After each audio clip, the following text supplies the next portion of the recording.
Ini adalah kekeliruan yang sangat dalam dan bahkan bisa dikategorikan masuk dalam pengkhianatan terhadap negara. Politikus PDIP Ferdinand Huta Hayan memberikan komentar soal isu dugaan bandara ilegal di Morowali. Respons itu disampaikan Ferdinand melalui video yang diunggah di Instagramnya pada Rabu 26 November. Ia menyoroti isu bandara tersebut yang diresmikan di era Presiden ke-7 RI Joko Widodo. Ferdinand mengatakan jika dugaan tersebut benar, maka Jokowi merupakan sosok yang mengkhianati negara. Bahkan Ferdinand mengatakan Jokowi berhak diadili jika benar adanya dugaan tersebut. Ngeri ya, mungkin teman-teman semua sudah melihat di media sosial maupun di media beredar informasi tentang sebuah bandara di kawasan industri Morowali yang tidak dikuasai oleh otoritas penerbangan Indonesia. Ini menurut saya, kalau benar adanya seperti berita-berita yang tersiar, sangat mengerikan.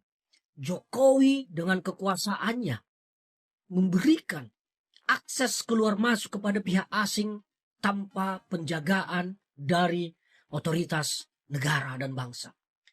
Ini adalah kekeliruan yang sangat dalam dan bahkan bisa dikategorikan masuk dalam pengkhianatan terhadap negara. Karena memberikan akses kepada pihak asing tanpa adanya kontrol dari otoritas negara.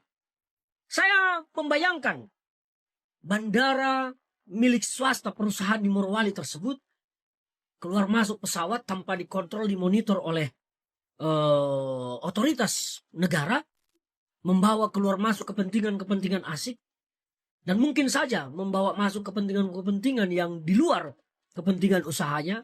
Jangan-jangan ini kita berprasangka, jangan-jangan bisa membawa narkoba, atau jangan-jangan membawa orang-orang asing, intelijen asing dan peralatan intelijen asing untuk menyadap Indonesia, memelototi Indonesia, mengontrol Indonesia secara dekat. Apalagi Cina punya kepentingan besar di negara kita.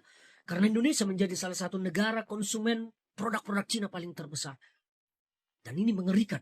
Kalau sampai informasi yang beredar tersebut benar, bahwa di kawasan industri Morowali diberikan izin bandara oleh Jokowi tanpa kontrol dari otoritas negara, maka saya menyatakan ini adalah sebuah pengkhianatan terhadap negara, pengkhianatan terhadap undang-undang, pengkhianatan terhadap konstitusi, dan Jokowi telah melanggar sumpah jabatannya dan layak diproses hukum.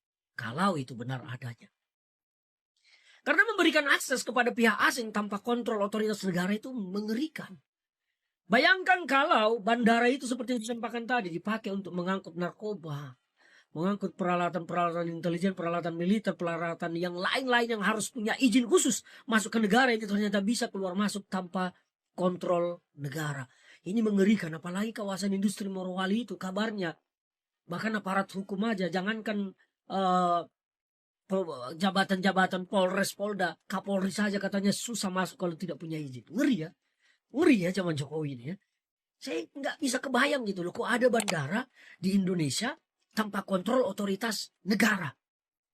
Ini benar-benar luar biasa. Coba kalian bayangkan. Saya juga kaget kemarin menonton sebuah video yang melintas di media sosial tentang bandara tersebut. Dan ada juga video lain yang katanya sempat bahwa bandara Morowali itu melayani penerbangan sipil. Saya tidak tahu persisnya.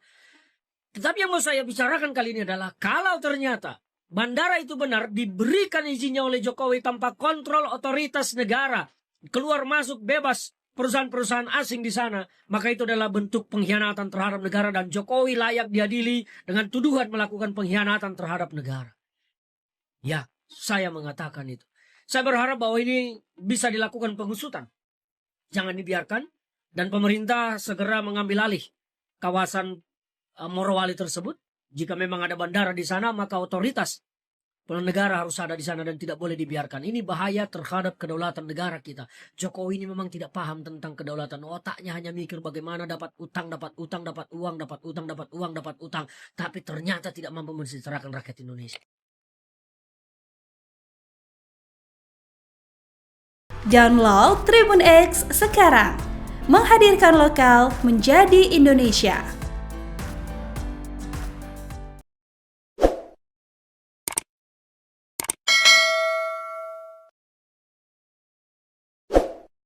Jangan lupa subscribe ya.